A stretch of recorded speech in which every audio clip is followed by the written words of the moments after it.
Hola, buenas, ¿cómo están? En esta oportunidad vamos a ver lo que son los actos lingüísticos, ¿no?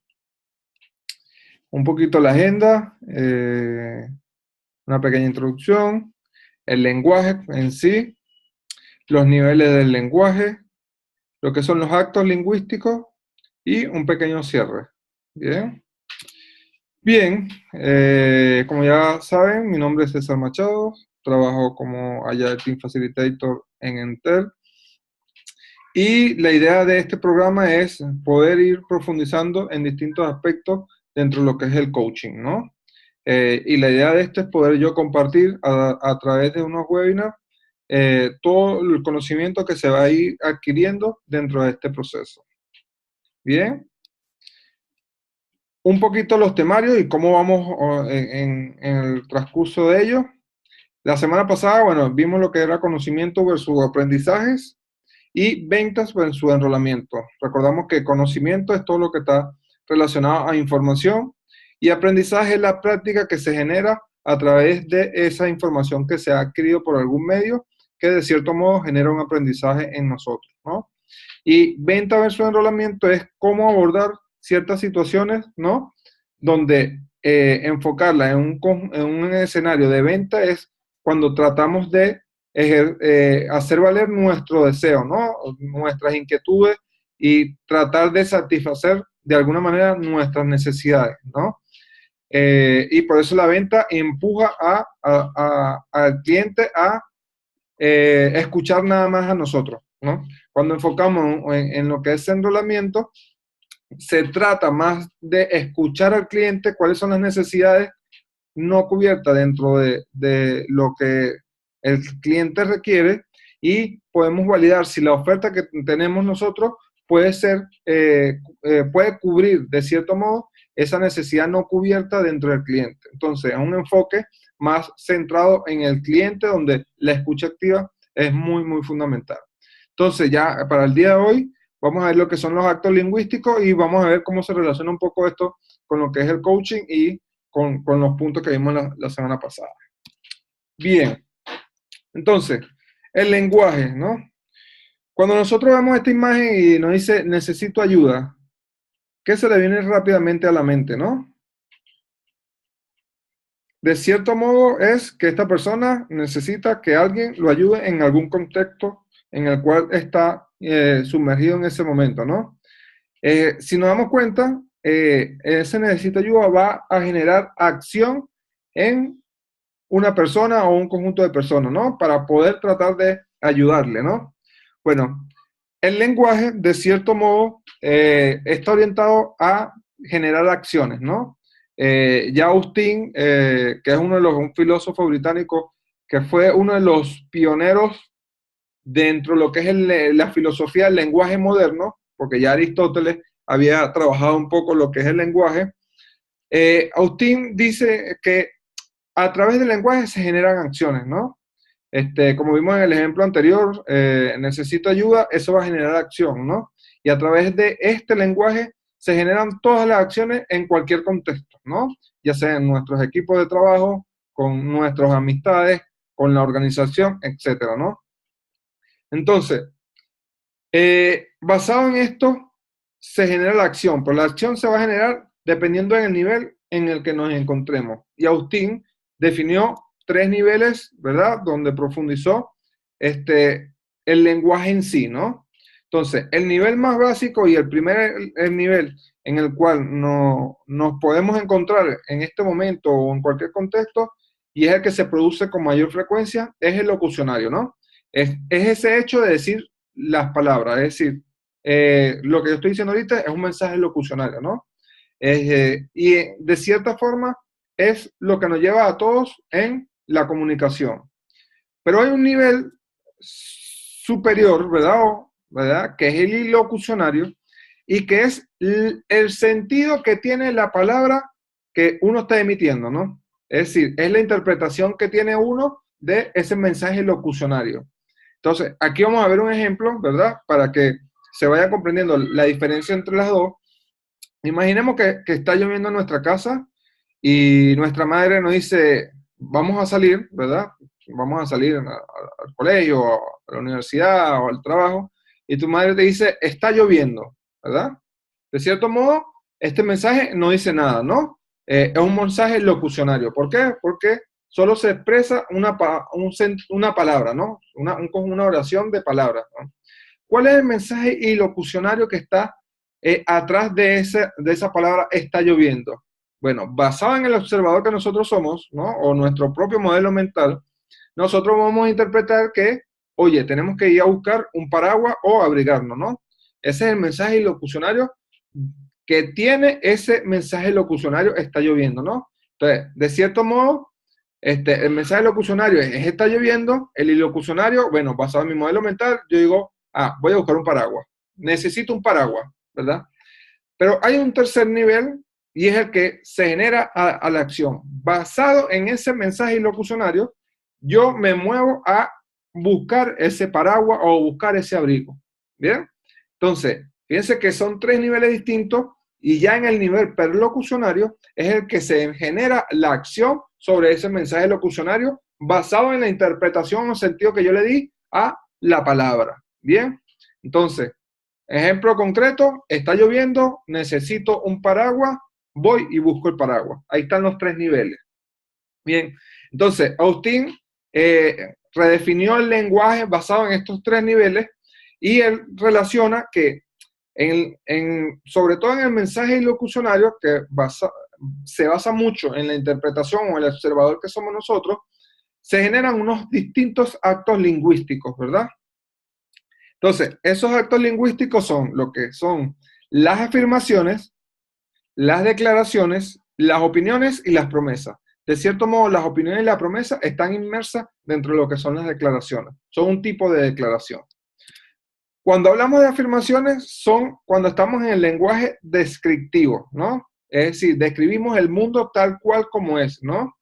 Cuando estamos en las declaraciones, que están las opiniones o juicios, ofertas y pedidos, que a la larga se engloban en lo que son promesas, estamos en un lenguaje generativo, ¿no? Es decir, se genera un conjunto de posibilidades a partir de esa declaración. Pero veamos un poquito más en detalle cada una de ellas, ¿verdad? Entonces, las afirmaciones, como ya habíamos dicho, describe la realidad, describe un hecho o una situación o una cosa, ¿no? Es decir, es irrefutable básicamente las afirmaciones que uno emite, ¿no? Porque estamos describiendo algo en particular del mundo. Aquí decimos que la palabra se adecua al mundo, ¿no? Cuando yo digo que me llamo César Machado Mateo, es porque tengo un registro que rige que me llamo de esa forma, ¿no? Es una afirmación, no es algo irrefutable, ¿no? Si digo que está lloviendo y todos vemos que está lloviendo, es una afirmación. ¿Por qué? Porque está lloviendo, ¿no? Es un hecho, una situación del mundo, ¿no? Como decimos, la palabra se adecua al mundo. Las afirmaciones pueden ser verdaderas o falsas, ¿no?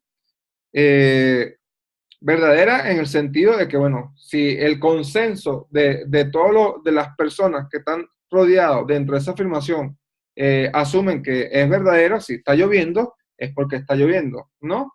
Pero pueden generarse afirmaciones que son falsas porque no se están demostrando a través de hechos dichas situaciones, ¿no?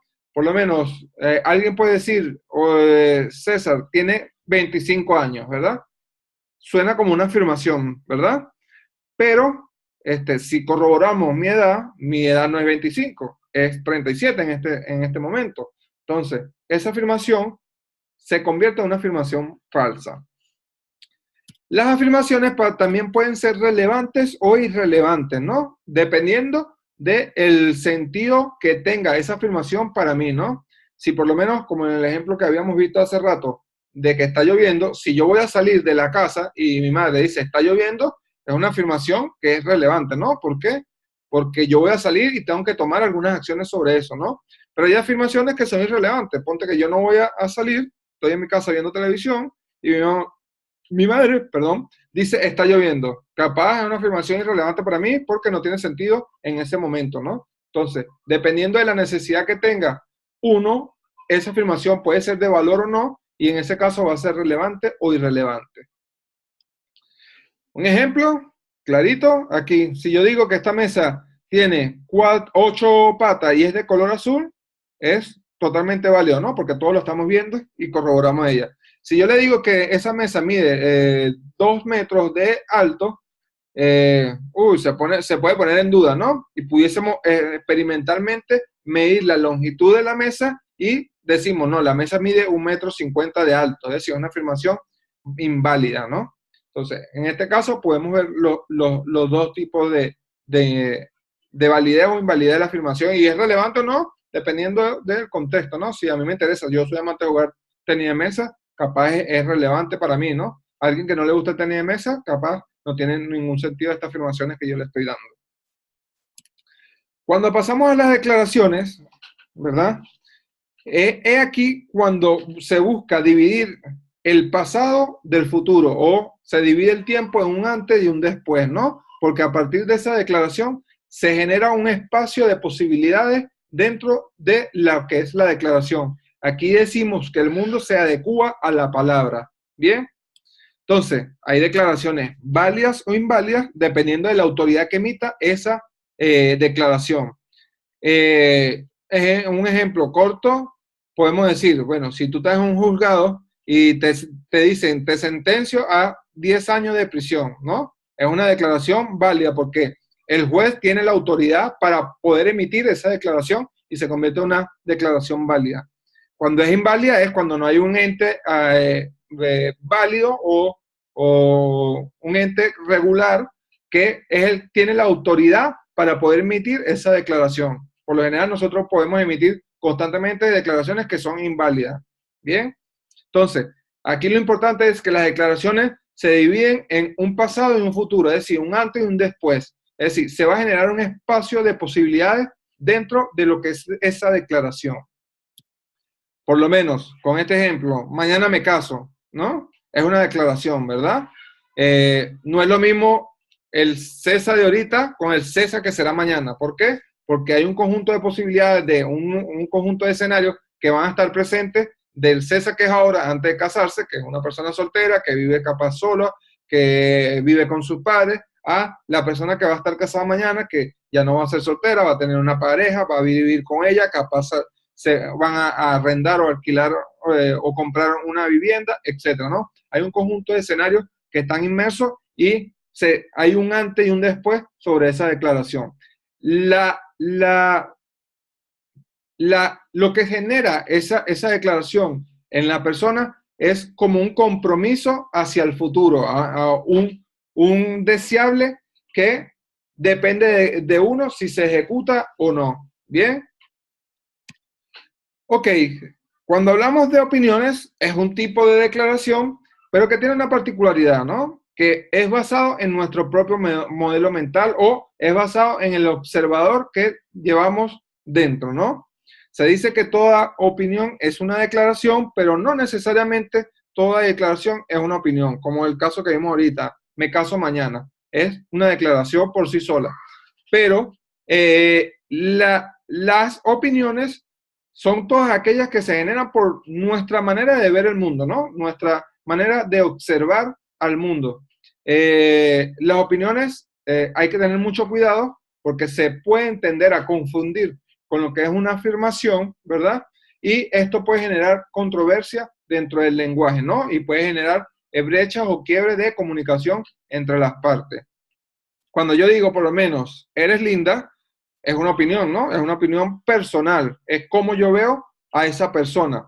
Pero el que yo diga que eres linda no significa que es linda, porque capaz para otra persona, yo me estoy fijando nada más en el aspecto físico, pero para otra persona, capaz eres linda es por la personalidad que tiene esa persona, ¿no? Capaz puede ser una persona que físicamente no sea lo más agradable posible, pero tiene una personalidad demasiado preciosa y para esa persona eso es ser lindo, ¿no?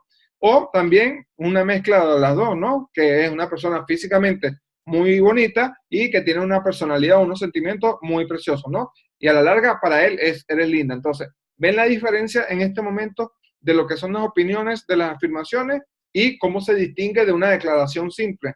Las opiniones van basadas mucho en el observador que llevamos dentro, de la manera como podemos ver nosotros al mundo. Bien.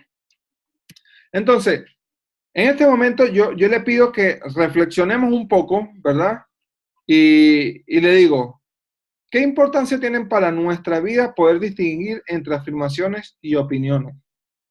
Tómense el tiempo para poder digerir un poco esto y traten de analizar un poco cuál sería la diferencia, ¿no? Y qué importancia tiene nosotros poder distinguir de una afirmación y una opinión. ¿Bien? Ok, una vez que ya hayan reflexionado y se hayan preguntado, bueno, la importancia que tiene es esta, es lo otro, no se la voy a dar yo porque estaría emitiendo opiniones en base a cuál es la importancia mía. La idea es que ustedes puedan emitir su propia información o su propia reflexión en base a cómo ven el mundo, generen opiniones sobre eso. Entonces, ya en este caso vamos a ver lo que son las ofertas y los pedidos, ¿no? Y que es también un subconjunto de declaraciones que entran en lo que son las promesas. Bien, cuando decimos que es una oferta, es cuando tratamos de hacernos cargo de una inquietud o necesidad que tenemos como oferente, ¿no? En este caso, yo ofrezco los webinars porque me gustaría transmitir conocimiento, porque de esta manera se aprende más, también porque en el programa te lo exigen, etcétera, ¿no? Busca cubrir una necesidad mía como oferente, ¿no? Cuando hablamos de pedido, esto lo que busca es hacerse cargo de una necesidad o inquietud del cliente. ¿Se acuerdan cuando en el webinar pasado, como lo vimos aquí al inicio, que se necesitaba vender algo, ¿verdad? Y lo hacíamos de modo enrolado, ¿verdad? Tratamos de ver cuáles son las necesidades que tiene ese cliente y cuál es el pedido que nos está haciendo, ¿no? Pero decimos que cuando se dan algunas de estas dos declaraciones y se genera una aceptación de la misma, se está generando una promesa, ¿no? Que es una categoría de las declaraciones. Y esto a la larga permite coordinar acciones sobre lo que se está declarando o lo que se está diciendo. Ya cuando decimos que estamos en la promesa que permite coordinación, de cierto modo estamos en el nivel perlocucionario, ¿verdad? Entonces, para que vean cómo esto va teniendo relación en todo lo que es el lenguaje. Bien, cuando hablamos de pedidos, hay que tener presente una serie de preguntas para poder generar pedidos efectivos, ¿verdad? Una es quién lo pide, ¿no? Hay que tener presente quién es la persona que me está haciendo ese pedido, ¿verdad? Y por qué me lo está haciendo, ¿no? Lo otro que hay que tener presente, a quién se le pide. Cuando nosotros estamos haciendo un pedido, es porque sabemos y tenemos la plena confianza de que esa persona tiene las cualidades y las habilidades necesarias para poder generar o satisfacer esa necesidad que yo requiero y que se la estoy pidiendo a él. Otro es lo que se espera, y es algo muy importante dentro de los pedidos. A veces los pedidos no quedan suficientemente claros, ¿verdad? Y no se tiene un entendimiento común de lo que se requiere, ¿no? Lo que venimos del mundo de la agilidad, esto pudiese ser como los criterios de aceptación, ¿no? ¿Qué es lo que espera esa persona para aceptar lo que nos está pidiendo? Algo también muy, muy importante es para cuándo, ¿no? A veces se suele solicitar cosas, pero no se especifica para cuándo es, ¿no? Y es algo muy importante dentro de los pedidos efectivos poder identificar y decir para cuándo se quiere lo que estoy pidiendo. Y una de las cosas que creo que es muy, muy importante y fundamental y que a veces ignoramos son la aceptación de ese pedido, ¿no? A veces solimos mandar un correo donde puede ser que saben quién es el que lo está pidiendo, a quién se lo pido, qué es lo que se espera claramente de ese pedido, para cuándo lo requieres, pero no solicitamos una aceptación de él ni tenemos una aceptación de él, ¿no? Y después capaz suele algún evento y uno lo que dice, bueno, no, yo mandé el correo, ¿no? Pero si te das cuenta, de cierto modo, no hubo una aceptación de tu contraparte sobre ese pedido, ¿no? Y es algo fundamental que tenemos que tener presente para poder generar lo que son pedidos efectivos. Cuando vemos lo que son ofertas, ¿verdad? Hay una serie de preguntas también que hay que corroborar para generar ofertas efectivas, ¿no? Lo primero es, ¿qué es lo que ofrezco, no? ¿Qué es lo que yo estoy ofreciendo al mundo, a la comunidad, a mis equipos de trabajo, a mi pareja, etcétera, ¿no? Lo otro es qué es lo que el cliente necesita, ¿no? Y en este caso, basado en el ejemplo que ya habíamos dicho, ok, en el ejercicio que hicimos en la semana, en el webinar pasada era vender un televisor, ¿no? Eso es lo que yo ofrezco, ¿no? ¿Verdad? Cuando vamos a verificar qué es realmente lo que el cliente necesita, tú tienes que indagar, ¿verdad? Para ver si en realidad el cliente requiere un televisor y la oferta que tú tienes es atractiva para él, ¿no? Entonces, hay que entender y conocer cuáles son las necesidades del cliente para saber si la oferta que tú tienes es atractiva o no para ese cliente. Obviamente también para cuando se necesita, ¿verdad? Si tú estás ofreciendo algo y tienes un cliente que tiene una necesidad, ¿verdad? La idea es poder concretar un compromiso sobre esa fecha en la cual se va a generar esa oferta, ¿no? Y obviamente también, igual que los pedidos, si es aceptada o no, ¿no? Porque es importante poder generar esa aceptación sobre esas ofertas porque va a generar un compromiso y va a generar que se disparen acciones sobre lo que son las ofertas o los pedidos. Bien, entonces, aquí yo le quisiera preguntar ahora en este momento, ¿qué importancia tiene hacer pedidos y ofertas efectivas? ¿No? Y aquí le diría que, bueno, tómense un tiempo, reflexionen sobre esto y vean cuál es el sentido que tiene para ustedes poder generar pedidos y ofertas efectivas. En el caso del coaching, ¿no? Que es por lo que estamos aquí, es por lo que realmente me estoy formando, tiene mucha importancia, ¿no? Porque una de las cosas que tenemos que, como coach, es tratar de entender y descubrir cuál es la necesidad que tiene nuestro cliente, ¿no? Para poder generar ofertas sobre ese cliente, para poder cubrir un espacio que no está desarrollado o no está cubierto por este cliente. Entonces, estos actos lingüísticos también son muy, muy importantes en todo el contexto de lo que es la comunicación y obviamente dentro del coaching también porque te permite establecer cuáles son las bases para poder comprender cuál es el lenguaje que tiene el cliente, qué tipo de conversaciones internas tiene, si tiene conversaciones basadas en juicios o en afirmaciones, si tiene una necesidad potencial que pudiésemos cubrir basada en una oferta, etcétera, ¿no? Entonces, los invito a que reflexionen y se respondan ustedes mismos esta pregunta. Y bien, para concluir, les agradezco nuevamente por su presencia. Vamos a seguir con estos webinars. El próximo webinar es la escucha del coach. Y fíjense que todo lo que vayamos viendo tiene relación con lo que vamos a ver en el futuro, ¿verdad? Y la idea es que no se pierdan estas instancias, que son instancias cortas, concretas, que le va a permitir ir mejorando en ciertos aspectos dentro de lo que es el coaching, si ya están iniciándose en el mundo del coaching o en el aspecto comunicacional, que los actos lingüísticos y la escucha son piezas fundamentales dentro de lo que es esa comunicación, etcétera. Y bueno, no hay más que agradecerle y nos vemos en una próxima oportunidad. Pueden escribir comentarios al final del mensaje, del video. Hasta luego, gracias.